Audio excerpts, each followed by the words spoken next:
जय श्री राम, जय हनुमान, जय माता दी। देवी मद देवी भगवती पुराण की जय। राजा महाभीष और गंगा जी को ब्रह्मा जी का शाप महाभीष की शांतनु के रूप में उत्पत्ति तथा शांतनु के राज्य पद पर प्रतिष्ठित होने, शांतनु के साथ गंगा जी के विवाह और वसुओं के उनके पुत्र रूप में उत्पन्न होने, उनके गंगा प्रवाह किए जाने तथा भीष्म के उत्पन्न होने पर गंगा के चले जाने की कथा। ऋषिगण बोले, पुण्यात्मा सूत जी, महातेजस्वी व्यास एवं सत्यवती के जन्म की कथा का आपने वर्णन किया, फिर भी हमारा एक प्रश्न तो शेष रह ही गया। जिन्हें आपने व्यास की माता कहा है, वह कल्याणी सत्यवती महान धर्मज्ञ राजा शांतनु को कैसे प्राप्त हुई? सत्यवती निषाद की पुत्री थी, वेशभूषा से भी वह अच्छी नहीं थी। फिर पुरुवंशी धर्मात्मा राजा शांतनु ने उन्हें स्वयं कैसे स्वीकार कर लिया? राजा शांतनु की पहली स्त्री कौन थी जिससे बुद्धिमान भीष्म जी का जन्म हुआ था? तथा भीष्म जी वसु के अंश क्यों कहे जाते हैं, यह बताने की कृपा कीजिए। सूत जी, आपके मुखारविंद से निकल चुका है। भीष्म जी अपार तेजस्वी थे। उन्होंने सत्यवती के शूरवीर पुत्र चित्रागद को राजगद्दी पर अभिषिक्त कर दिया। चित्रागद के मर जाने पर उसके छोटे भाई सत्यवती कुमार विचित्रवीर्य को राजा बना दिया। राजा शांतनु के भीष्म जी बड़े पुत्र थे। भीष्म जी का धार्मिक विचार था, वह बड़े सुंदर थे। उनके रहते छोटा पुत्र गद्दी पर अधिकारी बनकर राज्य कैसे करने लगा? राजा कोई अनभिज्ञ पुरुष तो थे नहीं। विचित्रवीर्य की मृत्यु हो जाने पर अत्यंत शोकाकुल होकर सत्यवती ने पुत्र वधुओं से क्यों 2 गोलक पुत्र उत्पन्न करवाए? उन कल्याणी ने भीष्म जी को ही राजगद्दी क्यों नहीं सौंप दी? वीरवर भीष्म जी के विवाह ना करने का क्या कारण है? महाभाग, आप व्यास जी के बुद्धिमान शिष्य हैं। हमारे संदेह को दूर करना आपके लिए कोई बड़ी बात नहीं है। हम सभी अन्य कार्यों का परित्याग करके सुनने की इच्छा से ही इस धर्म क्षेत्र में उपस्थित हुए हैं। सूत जी कहते हैं, इक्ष्वाकु वंश में उत्पन्न एक महाभीष नामक राजा विख्यात हो चुके हैं। वह बड़े सत्यवादी धर्मात्मा और चक्रवर्ती नरेश थे। उन्होंने 1000 अश्वमेध और 100 वाजपेयी यज्ञ करके देवराज इंद्र को प्रसन्न किया। फलस्वरूप वह स्वर्ग के अधिकारी बने। एक समय की बात है, राजा महाभीष ब्रह्मा जी के भवन पर गए थे। प्रजापति ब्रह्मा जी की सेवा में सभी देवता वहां पधारे हुए थे। लोक पितामह की सेवा में महानदी देवी गंगा भी वहां उपस्थित थी। बड़े वेग से हवा चली, जिससे गंगा जी का वस्त्र इधर उधर खिसक गया। उपस्थित सभी देवताओं ने गंगा जी की ओर दृष्टि न डालकर अपने मस्तक नीचे कर लिए, किंतु राजा महाभीष निर्भीकता पूर्वक उधर ताकते रहे। बुद्धिमान गंगा भी उन नरेश की ओर नजर फैलाए रही। दोनों प्रेम पाश में बंध चुके थे। उन्हें देखकर ब्रह्मा जी को क्रोध आ गया। उन्होंने शाप दे दिया, राजन, तुम मृत्यु लोक में जाकर जन्म ले। वहाँ जब तू बहुत पुण्य करेगा तब उसके फलस्वरूप फिर मुझे स्वर्ग में रहने की सुविधा मिलेगी। राजा की ओर प्रेम पूर्वक देखते रहने के कारण गंगा को भी ब्रह्मा जी ने वैसा ही शाप दिया। अब वह दोनों उदास होकर ब्रह्मा जी के पास से चल पड़े। उस समय महाभीष ने मृत्यु लोक के धर्मात्मा राजाओं के विषय में विचार किया। अंत में पुरुवंशी राजा प्रतीक के घर जन्म लेने की बात उन्हें जची। इसी समय 8 वसु अपनी स्त्रियों के साथ वशिष्ठ जी के आश्रम पर आए थे। उन्हें इच्छानुसार भोग विलास करने की सुविधा प्राप्त थी। पृथु आदि 8 वसु थे। उनमें धो नामक एक प्रधान वसु था। वहां धो की स्त्री ने नंदनी गौ को देखा। देखकर उसने अपने पति धो से पूछा, यह उत्तम कामधेनु गौ किसकी है? धो ने उत्तर दिया, सुंदरी, यह उत्तम गौ वशिष्ठ जी की है। स्त्री अथवा पुरुष कोई भी हो, यदि उसे इस गाय का दूध पीने का अवसर मिल जाए तो वह निश्चय ही 10,000 वर्ष तक जी सकता है और उसकी जवानी सदा स्थिर रह सकती है। यह बात सुनकर ध्रुव की सुंदरी स्त्री ने कहा, मेरी एक सखी मृत्युलोक में रहती है, वह राजश्री उसी नर की पुत्री है, वह अनुपम सुंदरी है। महाराज, आप उसी मेरी सखी के लिए इस पुण्यमय एवं इच्छानुसार दूध देने वाली नंदिनी गौ को बछड़े सहित अपने उत्तम आश्रम पर ले चलिए, और जब तक मेरी यह सखी इस गौ का दूध ना पी ले तब तक वही रखिए। ऐसा होने पर वह सखी मानव समाज में प्रथम श्रेणी की होकर रहेगी, उसे बुढ़ापा और रोगों का सामना नहीं करना पड़ेगा। यद्यपि ध्रुव के मन में पाप भावना नहीं थी, फिर भी स्त्री की बात सुनकर उसने मनोनिग्रही मुनिवर वशिष्ठ जी का अपमान करके उस नंदिनी गौ को चुरा लिया। उस कार्य में पृथु आदि सभी वसु सहायक थे। नंदिनी का अपहरण हो जाने के पश्चात महान तपस्वी वशिष्ठ जी फल फूल लेकर अपने आश्रम पर आए। आते ही उनकी गौ की ओर दृष्टि गई। उन्हें अपने आश्रम पर गाय एवं बछड़ा दोनों ही नहीं दिखाई पड़े। वह तेजस्वी मुनि गुफाओं और वनों में भी उस गौ को खोजने लगे। जब उन्हें कहीं भी गौ ना मिली तब उन्होंने ध्यान लगाकर देखा तो उन्हें ज्ञात हो गया कि वसुगण मेरा अपमान करके गौ को चुरा ले गए हैं। तब वह बोले कि इस अपराध से उन सभी वसुओं को मनुष्य योनि में जन्म लेना पड़ेगा, इसमें कुछ भी संशय नहीं है। यो स्वयं वशिष्ठ जी ने वसुओं को शाप दे दिया। यह सुनकर वसुओं का मन खिन्न हो गया, हमें शाप हो गया है। यह जानकर वह ऋषि के पास पहुँचे और मुनि को प्रसन्न करते हुए उनकी शरण ग्रहण की। तब सामने खड़े हुए उन दयनीय वसुओं से धर्मात्मा वशिष्ठ जी से कहा, तुम सब तो 1 वर्ष के बाद शाप से छूट जाओगे, किंतु जिसने मेरी उस प्यारी नंदिनी का अपहरण किया है उस ध्रुव नामक वसु को बहुत दिनों तक मानव योनि में रहना पड़ेगा। शापग्रस्त हो जाने के पश्चात वसुओं ने देखा नदियों में श्रेष्ठ गंगा जी रास्ते में जा रही थी। शाप के कारण गंगा जी का मन भी अत्यंत उदास था। वसुओं ने नम्रता पूर्वक उनसे कहा, देवी, हम सभी अमृत भोजी देवता मृत्यु लोक में कैसे उत्पन्न होंगे? हमें मनुष्यों के उदर में जन्म लेना पड़े, यह तो बड़ी चिंता की बात है। अतः सरिताओं में सुप्रसिद्ध गंगा जी आप ही मनुष्य होकर हमारी जननी बनने की कृपा करे। कल्याणी शांतनु नाम से प्रसिद्ध जो राजश्री है उन्हें आप पति देव बना ले, फिर हमें उत्पन्न होते ही आप जल में फेंक दीजिएगा।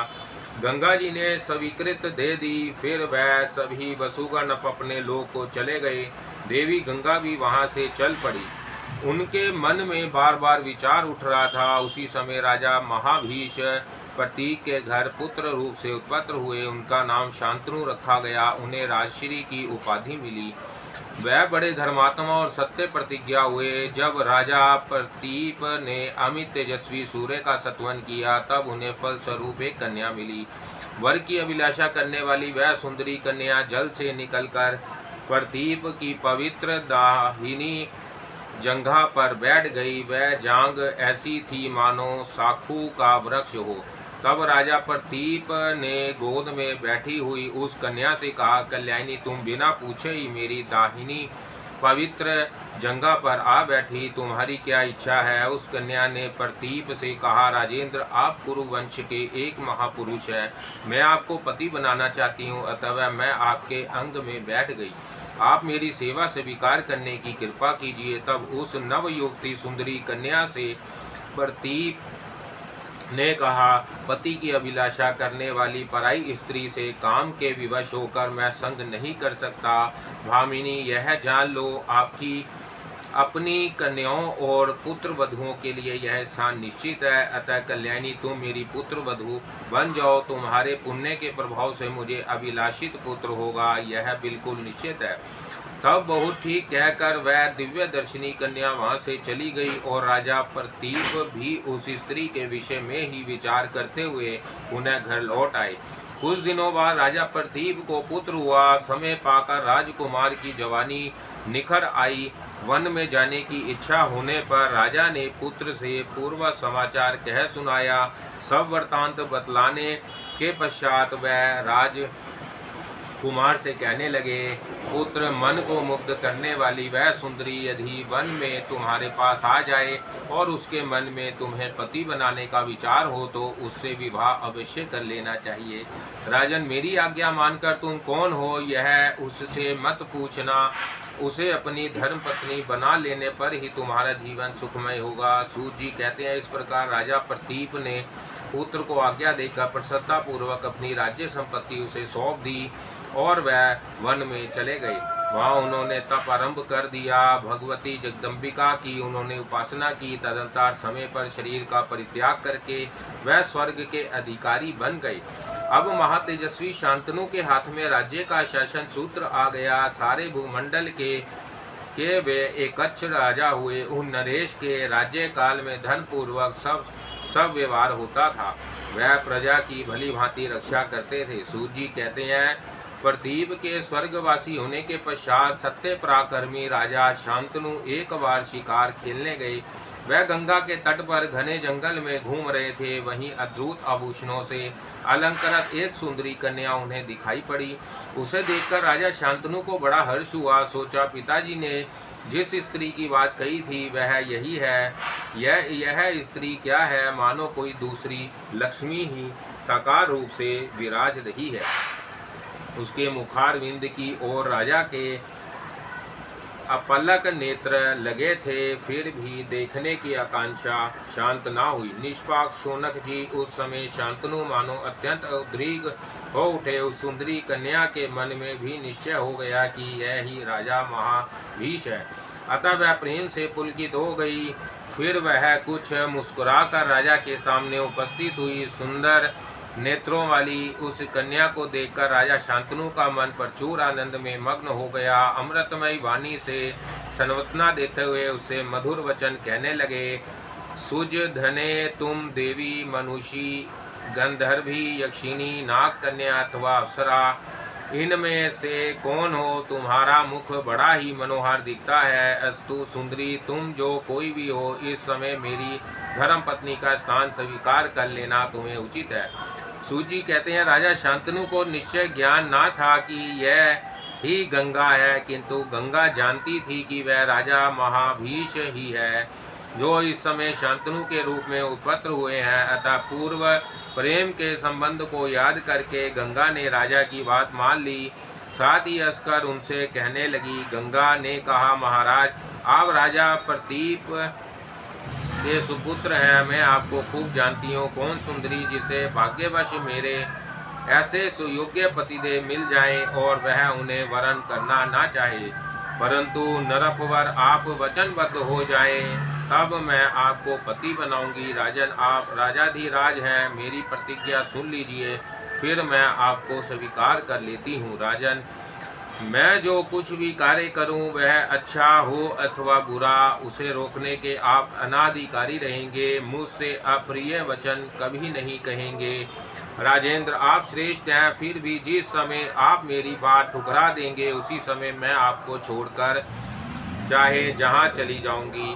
वसुगण जन्म लेने की बात गंगा जी से प्रार्थना पूर्वक स्वीकार करा चुके थे तथा महाभीष का पूर्व प्रेम भी उन्हें स्मरण था। इन बातों पर विचार करके ही गंगा ने अपना यह कार्यक्रम बना लिया। मुझे सब स्वीकार है। राजा के योग कहने पर गंगा जी राजा शांतनु की पत्नी बन गई। इस प्रकार मनुष्य के रूप में प्रकट होने वाली गंगा से राजा शांतनु का विवाह हुआ। फिर तो उत्तम वर की वधू बनकर सौभाग्यवती गंगा राजभवन में विराजने लगी। राजा उनके साथ रहकर मनोहर उपवन में आनंद करने लगे। गंगा भी राजा को प्रसन्न करने की चेष्टा में लगी रहती। यो अनेकों वर्ष व्यतीत हो गए। तदंतर राजा शांतनु के सहयोग से दिव्य लोचना गंगा को गर्भ रह गया। उनसे पुत्र के रूप में वसु की उत्पत्ति हुई। उत्पन्न होते ही उस पुण्य पुत्र को उन्होंने गंगा के जल में फेंक दिया। दूसरे की भी यही हालत हुई। तीसरा, चौथा, पांचवा, छठा और सातवां सभी बालक योग गंगा जी के द्वारा काल के ग्रास बना दिए गए। तब राजा शांतनु को बड़ी चिंता हुई। वह सोचने लगे, अब मैं क्या करूं? किस प्रकार मेरा वंश जगता में स्थित रह सकेगा? यह स्त्री तो पाप का साकार विग्रह है, तभी तो इसने 7 पुत्र मार डाले, मैं इसे मना करता हूँ तो निश्चय ही यह मुझे छोड़कर चली जाएगी। अब इसके उदर में यह 8वां गर्भ है। मेरे मन को यह गर्भ बहुत अनुकूल जान पड़ता है। इस समय भी यदि मैं नहीं रोकूंगा तो यह बिल्कुल निश्चित है कि यह पापिनी स्त्री उसे भी जल में फेंक देगी। भविष्य में मुझे पुत्र होगा या नहीं, इस संशय को दूर करना साधारण बात नहीं है। माना हो भी तो यह निश्चित नहीं होता कि यह स्त्री उसकी भी रक्षा करेगी या नहीं। इस प्रकार की संशयग्रस्त अवस्था सामने आने पर अब मुझे क्या करना चाहिए? वंश की रक्षा के लिए यत्न करना मेरे लिए परम कर्तव्य है। तदंतर गंगा के उदर से 8वां धोर नामक वसु, जिसने स्त्री के वशीभूत होकर मुनिवर वशिष्ठ जी की नंदिनी गौ को चुराया था, पुत्र रूप से उत्पन्न हुआ। उसे देखकर राजा शांतनु गंगा के पैरों पर पड़ गए और बोले, तनवंगी, तुम्हारा मुखमंडल पवित्र मुस्कान से खिला रहता है। मैं तुम्हारा सेवक हूँ। इस समय तुमसे मेरी यह प्रार्थना है, तुम इस बच्चे का जीवन दान देने की कृपा करो। मैं एक पुत्र का पालन पोषण करूँगा। तुमने मेरे 7 सुंदर पुत्र मार डाले। सुशोणी, इस 8वें पुत्र की रक्षा करो। इसलिए मेरा मस्तक तुम्हारे पैरों पर पड़ा है। अनुपम शोभा पाने वाली प्रिय, तुम दूसरी कोई भी वस्तु मांग लो, चाहे वह कितनी भी दुर्लभ क्यों ना हो, मैं उसे अभी देने को तैयार हूँ। परंतु मेरी वंश परंपरा सुरक्षित रखना तुम्हारा परम कर्तव्य है। वेद के पारगामी विधान कहते हैं कि संतानहीन पुरुष की गति नहीं होती और वह स्वर्ग में भी स्थान नहीं पाता।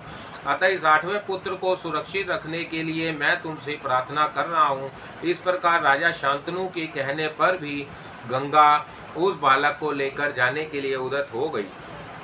तब राजा ने अत्यंत दुखी होकर गंगा से कहा, अरे पापनी, तू यह क्या कर रही है? क्या तूने नरक का भी भय नहीं लगता?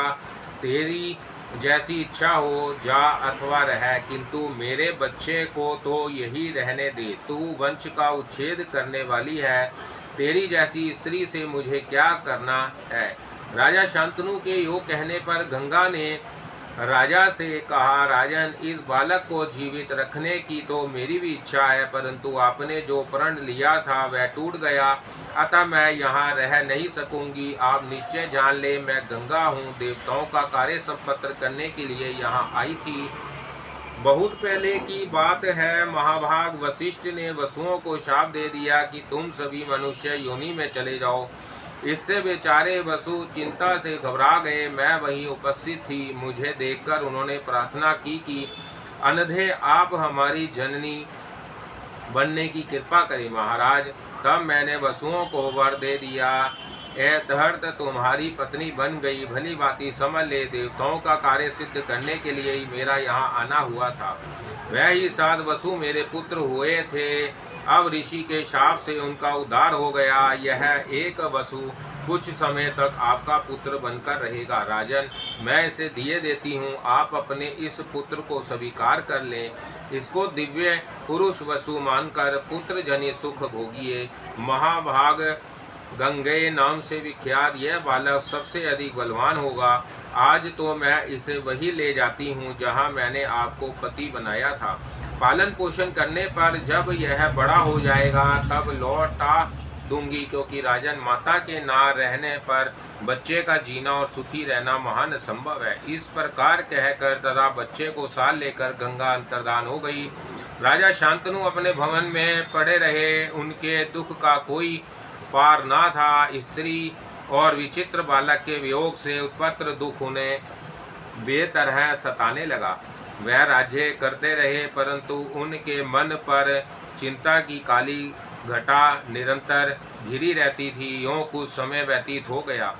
इसके बाद राजा शांतनु एक बार शिकार खेलने गए। वह धीरे धीरे गंगा के तट पर पहुंच गए। उस समय महाराज शांतनु ने देखा नदी में बहुत थोड़ा जल था। यह देखकर उन्हें बड़ा आश्चर्य हुआ। वहां उन्हें एक कुमार दिखाई पड़ा जो गंगा के तट पर खेलने में लगा रहा था। वह बालक विशाल धनुष पर बाण चढ़ाकर उन्हें छोड़ता जाता था। यही उसकी क्रीड़ा थी। उस बालक को देखकर राजा शांतनु बड़े आश्चर्य में पड़ गए। उन्हें किसी भी वास्तविक रहस्य की जानकारी नहीं हो सकी। यह पुत्र मेरा है अथवा नहीं, यह बात उनके ध्यान में आई ही नहीं। उस बालक का कार्य महान अलौकिक था। बाण चलाने में उसके हाथ की बड़ी सफाई थी। उसे देखकर राजा शांतनु आश्चर्य निवृत्त हो गए। तदंतर उन्होंने उससे पूछा, अरे शुद्धचारी बालक, तू किसके पुत्र हो? वह वीर बालक बाणों को चलाने में मस्त था। इससे उसने कुछ भी उत्तर नहीं दिया। थोड़ी देर के बाद वह अंतर्धान हो गया। अब राजा शांतनु चिंता से घबरा उठे। सोचा, यह बालक कहीं मेरा पुत्र ही तो नहीं था, किंतु अब क्या करूं और कहाँ जाऊं? पश्चात सावधान होकर वह वहीं बैठ गए और उन्होंने गंगा की स्तुति आरंभ कर दी। तब गंगा जी उसी रूप से वहां प्रकट हुए जैसा सुंदर रूप वह पहले दिखा चुकी थी। उनका सर्वांग सुंदरता से परिपूर्ण था। उन्हें देखकर राजा शांतनु ने स्वयं पूछा, गंगे, यह जो बालक अभी छिप गया है वह कौन था? तुम उसे दिखाने की कृपा करो। गंगा बोली, राजेंद्र, यह तुम्हारा पुत्र है। मैंने इसकी रक्षा अब तक की। यह 8वां वसु है। मैं अब इसे तुम्हारे हाथ सौंप रही हूँ। यह महान तपस्वी बालक गंगे नाम से विख्यात होगा। अपने व्रत में अटल रहने वाला यह तुम्हारा पुत्र इस कुल की कीर्ति का विस्तार करेगा। वशिष्ठ जी के पवित्र आश्रम पर रहकर मैंने तुम्हारे इस बालक को संपूर्ण वेदों एवं धनुर्वेद का निरंतर अध्ययन कराया है। इससे संपूर्ण विधाओं की पूर्ण जानकारी हो गई है। समस्त अर्थों के विवेचन में यह बड़ा निपुण है। यह परम पवित्र बालक है। वशिष्ठ जी जो कुछ जानते हैं वह सब तुम्हारा यह पुत्र जान गया है। राजन, आप प्रसिद्ध नरेश है। इस बालक को लीजिए और आनंद का अनुभव कीजिए। इस प्रकार कहकर गंगा ने वह बालक राजा शांतनु को सौंप दिया और वह स्वयं अंतर्धान हो गई। राजा का मुखमंडल प्रसन्न से खिल उठा। वह असीम सुख का अनुभव करने लगे। उन्होंने पुत्र को गोद में बैठाकर उसका मस्तक सूंघा, फिर रथ पर बैठाया और वह अपने नगर को प्रस्थित हो गई। हस्तिनापुर पहुंचने पर महाराज शांतनु ने बड़े समारोह के साथ उत्सव मनाया। ज्योतिषी पंडितों को बुलाकर उनसे शुभ दिन पूछा। संपूर्ण प्रजा और प्रवीण मंत्री आमंत्रित हुए। सबकी उपस्थिति में राजा शांतनु ने गंगा नंदन भीष्म जी को युवराज पद पर अभिषेक किया। सर्वगुण संपन्न पुत्र को राज्य का उत्तराधिकारी का बना देने पर उन धर्मात्मा नरेश को अपार सुख मिला। अब गंगा उनके चित्त से अलग हो गई। सूत जी कहते हैं, मुनियों, भीष्म जी के जन्म और गंगा की उत्पत्ति में जो कुछ कारण थे वह मैंने तुम्हें सभी बार बता दिए। वसुओं के हिसाब से ही यह घटना घटी। गंगा अवतारण के तथा वसुओं की उत्पत्ति के इस पावन प्रसंग को जो मनुष्य सुनता है वह अखिल पापों से मुक्त हो जाता है। इसमें कोई संदेह नहीं है। मुनिवरों, यह उपाख्यान परम पवित्र, मंगलमय एवं वैदिक सिद्धांतों से संपन्न है। व्यास जी के मुखारविंद से मैंने जैसा सुना था ठीक वैसा ही तुम्हें कह सुनाया।